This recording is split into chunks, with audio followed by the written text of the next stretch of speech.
Welcome to ScholarsByte, a talk show with researchers. I'm Amrita Panjwani, founder of Simplified Statistics, and today on this talk show, we have an eminent researcher with an experience of 18 years in research. His key areas of specialization are graph algorithm and theoretical computer science.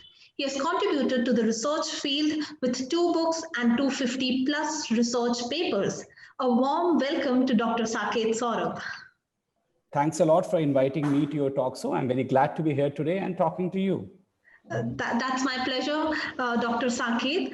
So let's start knowing about your research. What was your research related to? Okay, so I basically work in algorithms. So if I have to say in a simplified words, let's say, and especially I work on designing algorithms for hard computational problems. And let me explain to you what I mean by this. So let's say we have to go around, or you have, say, for example, an area, and you'd like to keep as few cameras as possible so that all the area is visible to you, right? Okay. So, right, and so depending on how many cameras do you need so that every point in that area is visible is a computational question, and right. And cameras do cost. So right. Ideally, you like to minimize the number of cameras you want to utilize, as well as, so it becomes an optimization question now, right? That right. The goal is very clear. The goal is very clear that you like to see all the points, but the question is, where do we place these cameras so that every place is visible, right?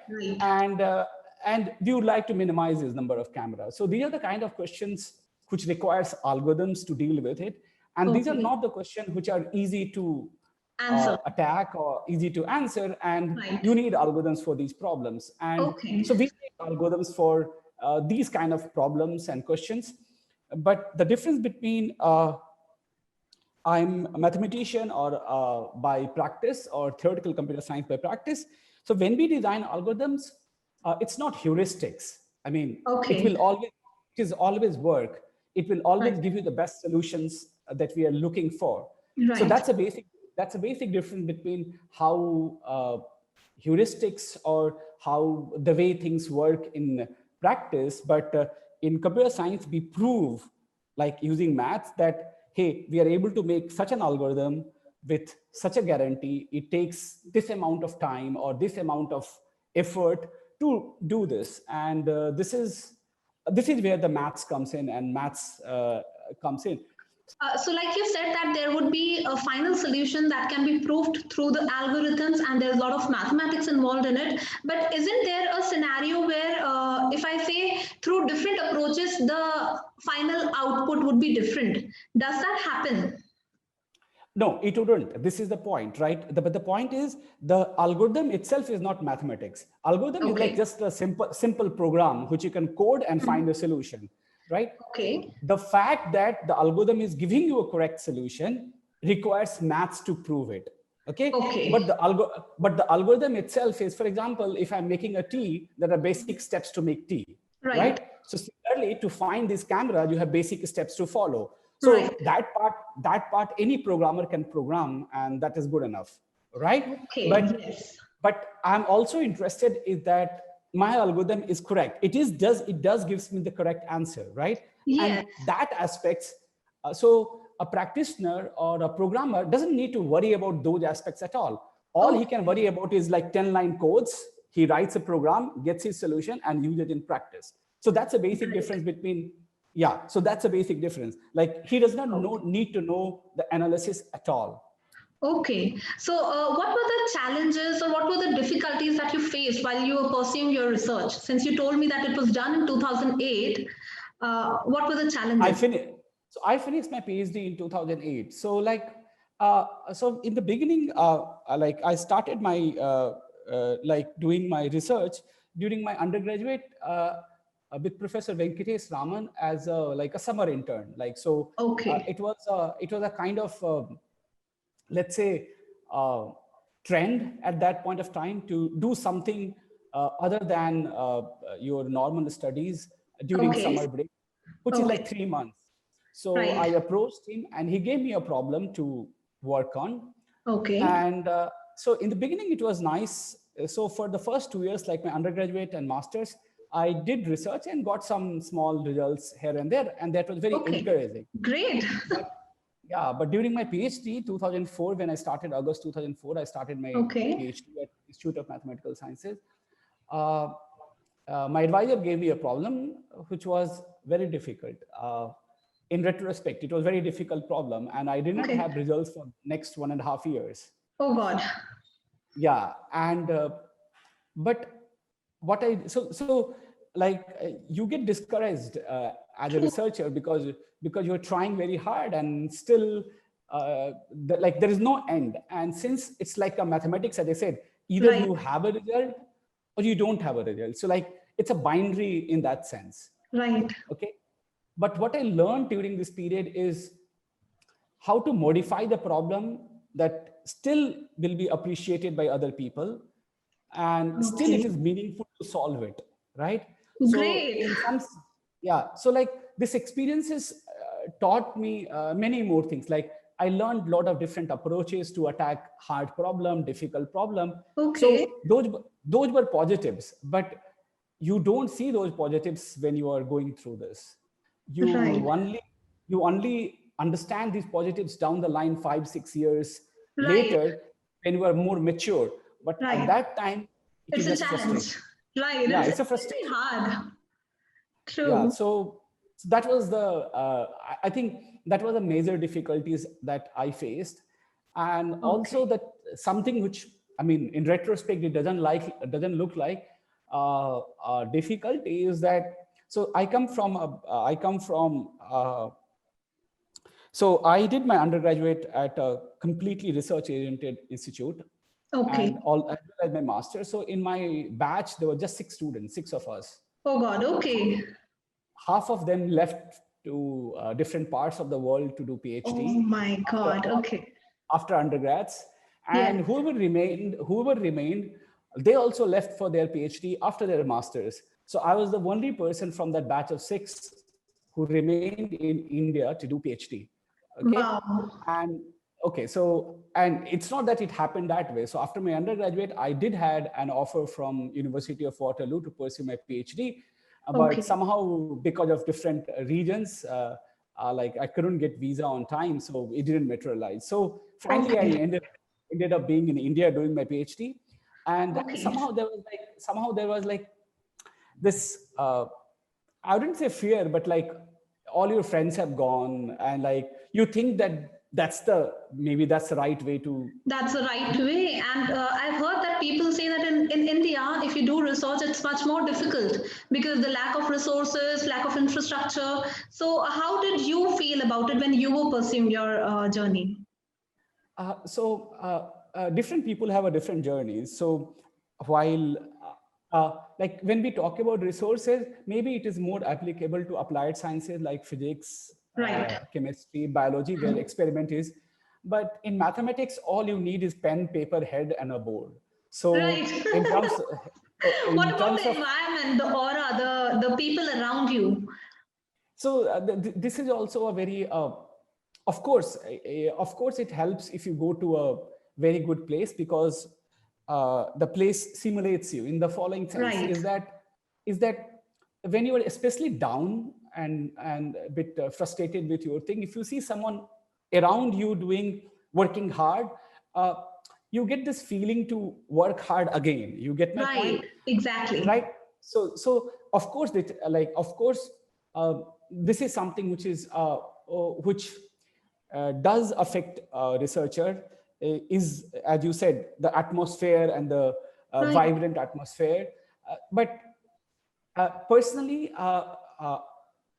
like it is important. I would never say that it is not important. It is not important, it is important, but it's just that, like, how much importance are you going to give it to it, right? Exactly. Especially in theoretical sciences, like every researcher journey at some point of time is your own solo journey. It's like you have to take your path yourself. So ultimately, your passion and determination pulls you to create so many research papers and come up with it, isn't it? More than passion, I would say hard work. I think this is something which is understated in Indian community. Right. But what I mean by hard work, so let me explain to this, is like somehow we respect people with who are able to come up with answers and everything immediately. Like Right. we respect these people because they are really very intelligent, very bright. Like there's absolutely no doubt that these are the brightest minds and everything. But one thing which doesn't get that much through in Indian research community, or for that matter in general, is that you need to put in hard work. Yes. Like even with an average intellect, okay, even with an average intellect, if you put in right amount of hard work, right amount of efforts, and push it, you will be able to achieve much more things. But even if you're very intelligent and don't put enough hard work, you will definitely be successful, but it will have its own limitation. And this is my True. personal experience No, with I would interacting. totally agree with you. Consistent effort is what requires to reach that level. And that quality I have seen a lot in researchers, because your journey is not like for 1 or 2 years, and coming up with something new, creating a new research is in itself a big achievement, I would say. So Yeah, let's yeah. talk about your awards and achievements, because I've gone through your site. It looks really wonderful. So awards or recognition is a part of journey, like one does not work towards it. At least I never looked at those things from that perspective. Of course, when you are recognized and like you feel happy about it, you feel Yes. like you feel glad that that people appreciate what you have done, right? So Yes. it gives you encouragement to work even more harder. At least this is what I will tell from my perspective. Right. But only thing which I personally look towards is that am I able to sleep properly in the night, uh, The thinking satisfaction part. exactly that I have given enough, like more than satisfaction, that I have done my work with honesty. And Honesty. yes, so if I'm able to satisfy myself with that, I feel very happy and very glad. And time to time, these awards, when they come, this was right, your procedure was right. So in Yes. that sense, these are uh, I would say these are happy events, and it's Right. glad that they happens time to time because they push you forward. I totally agree. I mean, your way of working is not seeking appreciation or approval from the outside world, but daily you keep a watch on yourself and give your 100% to each moment. And that is how these recognitions come to you, isn't it? Yes, Wow, yes. that's so inspiring, to be very honest. And what would be your message finally to the aspiring scholars? So there are a few things which I encountered as a researcher, and this is something which I would like to like personally. This is, I mean, different researchers has different ways and what works for them. But Right. maybe what worked for me or what worked for my set of students or something that I would like to share, and Definitely. that is like like in Indian academia, there is a lot of value to learning. Okay. Uh, but we do not spend that much amount of time on thinking. Okay. Okay. Okay. And research is like when you get to research, this is something which I found there's a big jump. Suddenly now you have to think about a problem, knowing that this problem does not have a solution or may not Yes. have a solution, Right. right? So that's a bigger jump. But when you're doing even a difficult homework exercise, you know that it has a solution. So this mindset Yes. uh, is a big jump, and somehow our academic system is not oriented towards that. So one way which I found very useful is that when I read something, or even during my like after I got a little bit more mature in my undergrads and this, is that I would read a statement of a lemma or theorem, but I will not read the proof. I will try to come up with my own proof of the statements. That's Okay? amazing. And sometimes I will succeed. Most times I wouldn't succeed. Wouldn't But succeed. yeah, but when you see the proof, then you know why you failed. Right. And knowing why you are failing is an integral part of doing research. So if you Yes. train yourself to failing and taking why you failed as a measure, and you work towards that, and like that will bring success to no end. So one has to make, as you go become researcher, you have to make this balance between learning new knowledge versus creating new knowledge, because Creating new knowledge, right? yes, so both requires different kind of effort, and both are I would say interrelated to each other. Okay. And finally I would like to say to people is that, please, what I was saying there is that I'd request people to definitely follow their passion, but also see that your passion is intermingled with your abilities to do things. Sometimes Exactly. passion takes us so far that somehow we have not created our abilities to meet that passion, and then we feel very discouraged. So keeping a check on these two things is a very helpful activity True. to do this. And so this is something which I always tell people that, passion is important, but more than that, please be professional in your work. In Okay. your work, right? Yeah. So Right. as you I mean, started through graduation and you started building those skills, they really added on to your entire career, I would say. yes. So like, this is how you should build, and like be professional. There will be days when you will not feel like working. Okay. Right. Those are the days when you have to push and Push work, yourself. because that is what professionalism is all about. True, true, Right. so true. Yes. Right. So it is, professionalism shouldn't be left to IT industry or something. No, we all have to bring professionalism in our work ethics Or and in everything. other words, if I say in simple words, I would say bring discipline to your routine.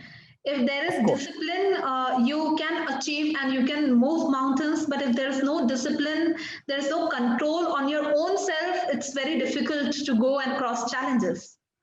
I agree. I completely agree with this. Is how probably one should say in a simpler words. I really had a great time talking to you today, Dr. Saket. Thank you so much for your time. Thanks a lot for inviting me to your talk show and spending so much time talking to me.